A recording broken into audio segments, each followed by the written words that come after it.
বন্ধুরা, তোমরা সবাই কেমন আছো? আশা করি তোমরা খুব ভালো আছো, সুস্থ আছো আর আনন্দে আছো। আমিও ভালো আছি। তো welcome back to my channel.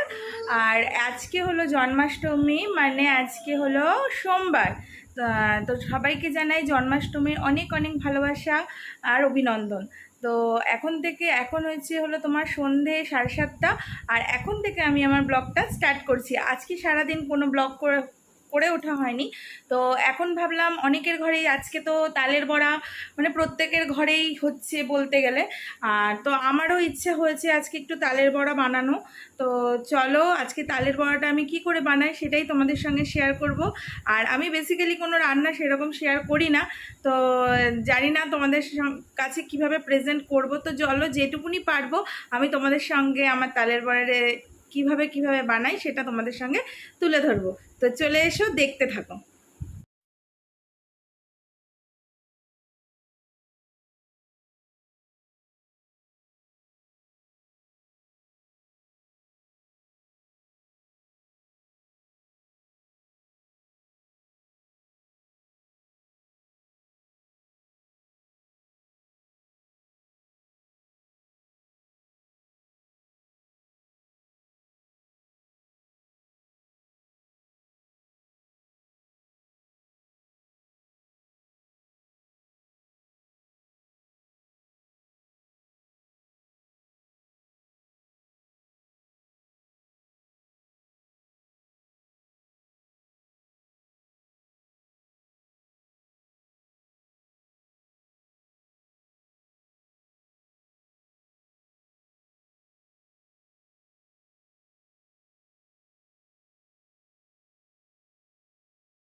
তো এখন বেজে গেছে 10টা 5। আমি এতক্ষণ ধরে তালের বড়া করলাম।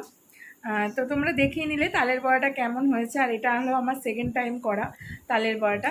প্রথম টাইম প্রচণ্ড তিতো হয়ে গেছিলো, মানে খাওয়া যাচ্ছিল না কি, মানে অনেক 2 বছর আগে করেছিলাম। আর এই বছর আবার একটু ট্রাই করলাম, কিন্তু এই বছরটা ভালো হয়েছে। বাট তবে তালটা অতটাও মানে ছিল না, মানে প্রচণ্ড হার্ডই ছিল তালটা, মানে খুব একটা পাকা ছিল না। তো আমার হাজব্যান্ড হয়তো বুঝতে পারেনি, না জেনেই নিয়ে এসছে। আর আছে তো তালের দাম বিশাল, যেহেতু আজকে জন্মাষ্টমী। আর জন্মাষ্টমীতে ঘরে তালের বড়া হবে না, তা কখনো তো হতে পারে না। তো ওই জন্যই আছে তালের বড়াটা করলাম, একটু টাইম নিয়ে করলাম যাতে ভালো হয়। আর আমি কলাটা স্কিপ করে গেছি, কলা আমি দিইনি, কেননা কলাটা এই মুহূর্তে আমার ঘরে নেই, ওই জন্য আমি কলাটা দিতে পারিনি। তো তোমাদের কেমন লাগলো তোমরা অবশ্যই কমেন্ট বক্সে জানাবে। আর যদি আমার তালের বড়া রেসিপিটা ভালো লেগে থাকে তাহলে অবশ্যই একটা লাইক করবে, কমেন্ট তো করবেই, শেয়ার করবে। আর আমার চ্যানেলটাকে প্লিজ একটু সাবস্ক্রাইব করে দিও। আমার নতুন বন্ধু এবং পুরনো বন্ধু প্রত্যেকের উদ্দেশ্যে একটাই কথা, একটা লাইক করে দেবে, কমেন্ট করবে, আর আমার চ্যানেলটাকে সাবস্ক্রাইব করে দেবে। তো আজকের মতো টাটা, গুড নাইট।